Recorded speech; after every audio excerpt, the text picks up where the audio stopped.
everyone, welcome back to RPIIT Academics. Today's video is all about Ehlrich test for urobilinogen. So firstly, let us see what is urobilinogen. When bilirubin gets excreted out, urobilinogen is a pigment which releases in the urine sample. So that means we can say another thing is that well, bilirubin get excreted out in the urine sample, that is known as urobilinogen. The principle for urobilinogen is that urobilinogen reacts with p-dimethyl amino benzaldehyde to form red color. So this red color's intensity of red color is proportional to the concentration of urobilinogen in urine sample.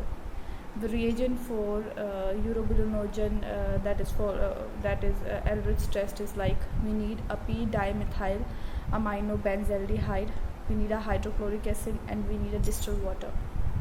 We talk about the principle of the urobilinogen is we have to add 1 ml of Ehlrich reagent to 10 ml of urine in the test tube. Then we have to mix it by inversion and let stand for 5 minutes.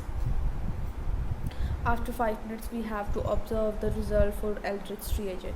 So pink color indicates the normal, that means that there is an absence of urobilinogen, that means there is the urobilinogen is not present in the urine sample. If we talk about the dark red color, that would be the positive for urobilinogen, that means urobilinogen or bilirubin is present in the urine sample.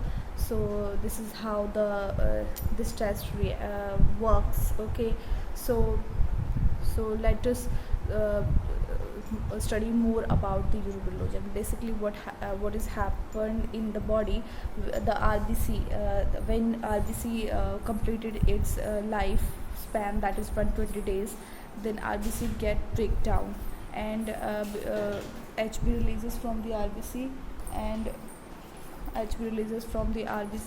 it goes to the liver. Basically there is a pigment from the HB, that is a biliverdin, that is a green color compound, and it converts biliverdin into bilirubin, that is a unconjugated bilirubin, and unconjugated bilirubin gets to the liver and enzymes work upon it, and that enzyme converted unconjugated bilirubin into conjugated bilirubin. That conjugated bilirubin goes to our intestine, and from that 2 compounds get excreted out, that are the urobilinogen and stercobilinogen. Most of the range from the stercobilinogen and urobilinogen gets excreted out from the body in the form of stool. So and rest of 10% goes to the kidney, and out of that 10% some portion goes to the liver for reuse, and rest of percentage goes to the kidney, and in the form of urobilinogen, that bilirubin gets excreted out from our body. So that's how bilirubin converted in our body, and the cycle of bilirubin works like that. So that was it for this video. If you like this video, then please do subscribe our channel, that is RPIIT Academics.